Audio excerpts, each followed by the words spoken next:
In triangle A B C with the vertex 2। देखो एक triangle है, इसके वर्टेक्स दिए हुए हैं, ठीक है ना। क्या कौन सा ए बी और सी लेके चलता हूँ। तो ए कितना दिया हुआ है 2,3, बी दिया हुआ है 4,-1 और सी दिया हुआ है 1,2। ठीक है, find the equation and length of the altitude. तो इस वर्टेक्स ए से, ठीक है ना, ये मिड पॉइंट हो जाएगा, तो मिड पॉइंट हो जाएगा तो मान के चलो ए बी सी, मैं इसको ले लिया डी। तो देखो डी क्या मिल जाएगा यहाँ से। कैसे सॉल्व करेंगे इस क्वेश्चन को, इसकी इक्वेशन भी फाइंड करनी है और इसकी लेंथ भी फाइंड करनी है, ठीक है ना। देखो कैसे करेंगे। सबसे पहले इक्वेशन फाइंड करने के लिए ये डी पॉइंट पता होना चाहिए। डी मिड पॉइंट हो गया क्योंकि अल्टीट्यूड है, ठीक है। तो देखो मिड पॉइंट क्या हो जाएगा, एक तरीके से x1 प्लस के x2/2, 4 प्लस के 1/2, माइनस के 1 और प्लस के 2/2, ठीक है, मतलब 5/2 और 1/2। देखो दोस्तों, इसमें एक गड़बड़ ये हो रही है। तो ऐसे सोच सकते हो आप कि इसमें ज़रूरी नहीं है कि डी क्या होगा, मिड पॉइंट होगा। समझ रहे हो मेरी बात को, कि एल्टीट्यूड है तो ये डी मिड पॉइंट होगा। तो इसको दूसरे तरीके से करते हैं, यानी कि ये प्रोसेस अपना क्या हो जाएगा, गलत हो जाएगा। देखो इस तरीके से ये चीज़ समझ में आनी चाहिए कि क्यों गलत हो जाएगा, ठीक है ना। तो देखते हैं दूसरा तरीका। देखो 2,3 से लाइन ये जा रही है, गुजर रही है, ठीक है ना। तो वही अपना पहले वाला कि 2,3 से अगर लाइन पास हो रही है तो स्टैंडर्ड क्या हो जाएगा, y=mx प्लस के सी। तो 2,3 अगर मैं रख दूंगा तो क्या मिल जाएगा यहाँ से 3=2x प्लस के C. Question number 1, question number 2m। तो इसमें m भी है और c भी है, क्लियर है, ये m है, ठीक है। अब m कैसे फाइंड करें। देखो इस लाइन का स्लोप लो m1, जो कि चलो मेरा ये आ रहा था, मैंने m1 ले लिया, ठीक है।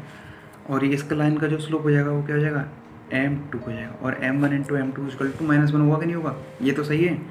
देखो m2 निकालेंगे, m2 निकालने का तरीका y2 माइनस के y1 अपॉन x2 माइनस के x1। तो y2 क्या है 2, -1 यानी कि +1 हो जाएगा, अपॉन x2 कितना है,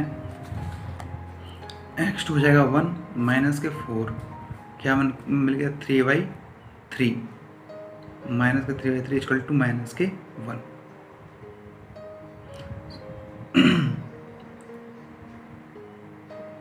-1 ही आएगा क्या, ठीक है ना, -1 ही आएगा, सही है ना। m2 मिल गया। अब ये m1 × m2 दिया हुआ है क्योंकि परपेंडिकुलर है ना, तो -1, तो m1 निकालना है। तो m1 क्या होगा, -1 अपॉन m2 है -1, तो m1 कितना हो जाएगा 1, क्लियर है। इसको यहाँ पुट कर दूंगा तो क्या मिल जाएगा, देखो m1 को अगर यहाँ पुट करूँगा तो c मिल जाएगा बाई इक्वेशन नंबर 2। तो देखो 3=2 × 1 प्लस के c, यानी कि क्या मिल जाएगा c मिल जाएगा 1, क्लियर है। अगर c 1 मिल गया तो इक्वेशन नंबर 1 में पुट कर देंगे। तो बाई इक्वेशन नंबर 1 क्या मिल जाएगा, y m कितना आया था, m1 आया था आपका, ये m1 ही है, ठीक है। m1 क्या आया था 1, तो 1 यानी x प्लस के c मिल गया 1, बोलो। तो यहाँ से इक्वेशन क्या मिल जाएगी, x - 1 y, x - y plus के 1 = 0। ये आंसर हो जाएगा आपका।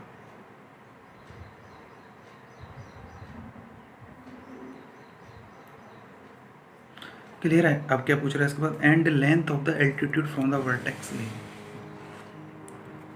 ठीक है ना। देखो क्या मतलब है इसका, यानी कि इस पॉइंट से इसकी लेंथ पूछ रहा है। तो पहले तो बी और सी, मतलब इस पे बी सी की, देखो अगर लेंथ पूछ रहा है यानी ये पूछ रहा है, तो मैंने आपको बताया था कैसे निकालते हैं फ्रेंड। इस 2, 3 से इस लाइन की इक्वेशन पता होनी चाहिए, इसको सेटिस्फाई करा के अपन √a² के b² वाला फॉर्मूला लगा देंगे। तो सबसे पहले बी और सी पर अगर लेंथ है ना इसकी, तो पहले बी और सी की क्या आनी चाहिए, इक्वेशन आनी चाहिए आपको, ठीक है। देखो बी कितना दिया हुआ है, बी दिया हुआ है 4, -1 और सी दिया हुआ है 1, 2। तो बी सी से बनने वाली इक्वेशन, जो लाइन की इक्वेशन हो जाएगी वो क्या हो जाएगी, देखो y - के y1, ठीक है ना, y2 - के y1। एक बार फॉर्मूला लिख देता हूँ, तो वाई माइनस के y1, y2 माइनस के y1 अपॉन x2 माइनस के x1, ठीक है, और x माइनस के x1। तो देखो y माइनस के y1 कितना हो जाएगा -1, y2 यानी 2 माइनस के और -1 अपॉन x2 माइनस के 4, x माइनस के x1 यानी 4। तो y प्लस के 1 इक्वल टू 3 अपॉन -3, 3 अपॉन -3 यानी -1, -1 से इसको गुणा करोगे तो माइनस के x और प्लस के 4। क्लियर? क्या मिल जाएगी इक्वेशन?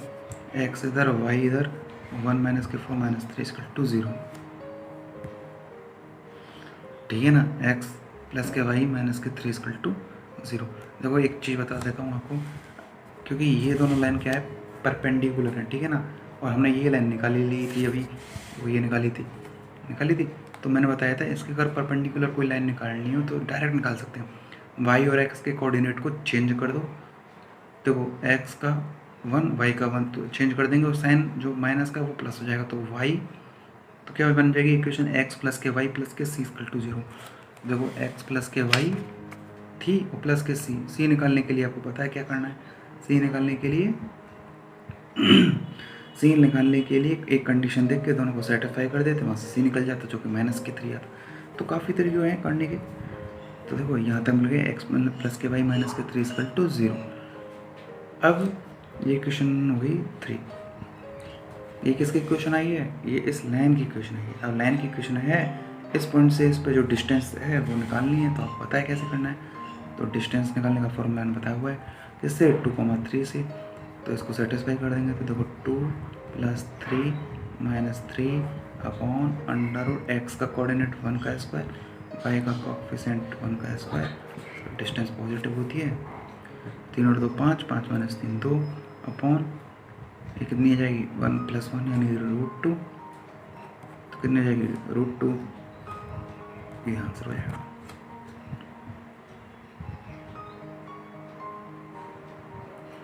तो इस तरीके से दोस्तों इन क्वेश्चंस को हम कर सकते हैं, और बस क्वेश्चन की इमेज बनाना माइंड में आना चाहिए। अगर आपको आ गया कि तो आपको कहीं से क्वेश्चन कैसे भी मोड़ के दे दे, आपसे क्वेश्चन हो जाएगा। दोस्तों स्ट्रेट लाइन में in what ratio the line joining -1,1 and the 5,7 is divisible by the line x + y = 4। Question समझ में, तो क्वेश्चन की फ्रेम अगर समझ में आ रही है तो क्वेश्चन हो जाएगा। तो मैंने बताया ना कि क्या इंपॉर्टेंट है, पहले बेसिक्स पता होने चाहिए और इमेज फॉर्म हो जानी चाहिए कि चलना कैसे उस क्वेश्चन के आंसर पर। ठीक है, देखो in what ratio the line joining, तो सबसे पहले हमको क्या बनानी है, एक लाइन की इक्वेशन बनानी है। ठीक है, किससे, -1,1 से और 5,7 से। क्या हो जाएगी लाइन की इक्वेशन, देखो y माइनस के y1, y2 माइनस के y1 अपॉन x2 माइनस के x1 इंटू x माइनस के x1। ये इक्वेशन कब होती है, जब दो कोऑर्डिनेट हमको दिए होते हैं। तो क्या हो जाएगी इक्वेशन, देखो y माइनस के y1, y2 क्या है 7 माइनस के 1 upon 5 minus plus 1 x minus 1 दिया होता है ना, इसलिए इसको सॉल्व करो। 7 - 1 कितना हो गया 6, 5 + 1 क्या हो गया 6, 1 यानी क्या क्वेश्चन मिल जाएगी x माइनस y प्लस के 2 इक्वल टू 0 इक्वेशन मिल गई। तो मिल गई हमको इक्वेशन। अब आगे देखते हैं क्वेश्चन में कह रहा है कि in what ratio the line joining, ये लाइन जो है इज डिविजिबल, ये क्या है डिविजिबल है बाय द लाइन, यानी कि ये लाइन इसको क्या करती है, कट करती है कहीं ना कहीं। जैसे मान के चलो ये जो लाइन की इक्वेशन आई है ना, ये जो लाइन की इक्वेशन आई है वो कुछ इस तरीके से आई है, क्लियर, और ये जो लाइन है वो इस लाइन को कट कर रही है कुछ इस तरीके से। सपोज कर लिया, किस में कर रही है कट, 1, रेशो में कट रही है। तो ये हमको इस रेशो को फाइंड करना है, इस रेशो में फाइंड करना है। क्लियर आई समझ बात। ये जो क्वेश्चन है वो हमने निकाल ली इस तरीके से, ये क्वेश्चन जो है वो इस तरीके से होगी, सपोज करना हो गई। अगर ये जो इक्वेशन है ये वाली इसको डिविजिबल करती है, तो कहाँ करती है, इस पॉइंट पे करेगी। ठीक है ना, इस पॉइंट पे करने के बाद में किस रेशो में, कोई रेशो होगा इस तरीके से, मैंने ले लिया 1 रेशो के, आपको हमेशा 1 रेशो के लेके चलना है जिससे एक इजीली फाइंड हो जाए। तो पूछ रहा है कि ये रेशो बताओ किस रेशो में डिवाइड कर रही है। ठीक है, तो सबसे पहले अगर ये कट कर रही है तो इन पॉइंट को निकालना है। तो इन पॉइंट को निकालने का मतलब क्या हो गया, इंटरसेक्शन पॉइंट निकालना है। तो क्या इक्वेशन सेकंड हमको गिवन दी हुई है, x प्लस के y माइनस के 4 इक्वल टू 0 दी हुई है। इन दोनों को सॉल्व करने के बाद जो एक्स और वाई के कोऑर्डिनेट आएंगे ना, वही इंटरसेक्शन कोऑर्डिनेट होते हैं। सॉल्व कर लेंगे तो 2x इधर से क्या मिल जाएगा -2 इक्वल टू 2, यानी x इक्वल टू क्या हो गया 1 एंड y इक्वल टू क्या हो जाएगा, पुट कर दो x इक्वल टू 1 इसमें, तो y इक्वल टू क्या हो जाएगा 4 हो जाएगा। तो कौन से किस पॉइंट पर आ गई है 1,4 पर। समझ में आई ये चीज़। तो ये हो गया कि 1,4 पर। इसके बाद क्या करेंगे, इसके बाद में अब देखो हमको निकालने हैं इंटरसेक्शन पॉइंट।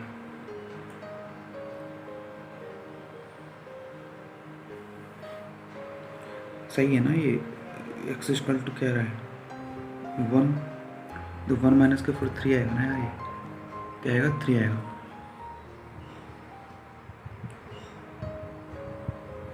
क्लियर है, बस यहाँ तक मिल गया, यानी कि वो पॉइंट हमको क्या मिल गया 1,3 मिल गया, जो इंटरसेक्शन पॉइंट था। कौन सा वाला, ये वाला। अब यही जो पॉइंट है रेशो किस में डिवाइड हो रहा है 1, में 1:k में।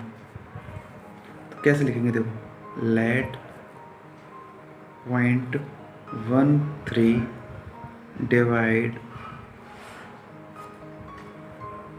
द लाइन सेगमेंट कौन से ज्वाइनिंग -1,1 एंड 5,7 इन 1:k में। किस में डिवाइड कर रही है ये 1:k में। बस हो गया काम। देखो 1:k में कर रही है तो क्या हो जाएगा ये, सबसे पहले x कोऑर्डिनेट, तो देखो m1 इंटू x2 यानी 1 इंटू, मैंने बताया हुआ है किस तरह से निकालना होता है, तो आप वहाँ से ज़रूर देखें पिछले क्वेश्चंस को, अदरवाइज नहीं आएगा समझ में।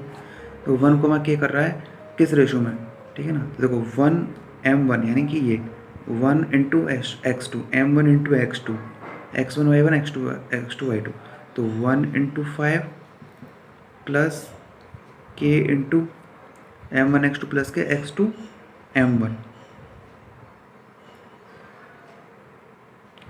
तो क्या हो जाएगा k इंटू x1 यानी कि -1 अपॉन 1 प्लस के k, ये किसके इक्वल हो जाएगा 1 में।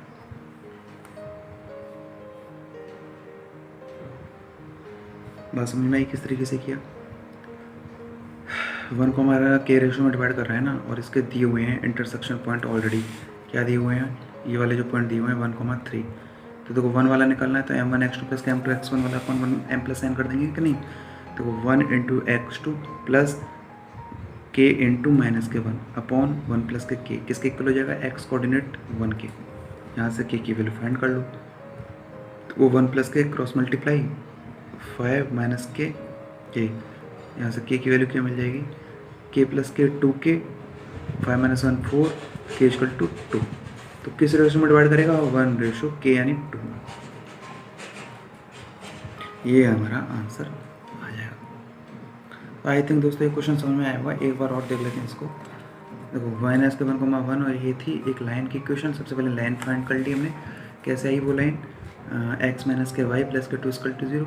एंड उधर जो लाइन है वो उसको डिविजिबल करती है, तो इनके इंटरसेक्शन पॉइंट निकाल लिए, यानी कि ऑलरेडी जो इंटरसेक्शन पॉइंट है वो दे दिए 1,3।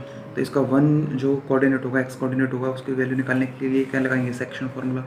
क्या होता है, मान के चलो वो किस में डिवाइड कर रहा है 1,k में, तो 1 इंटू x2 प्लस के k इंटू x1 और अपॉन 1 प्लस के k इक्वल टू किसके इक्वल हो जाएगा 1 के इक्वल हो जाएगा। तो आंसर मिल जाएगा।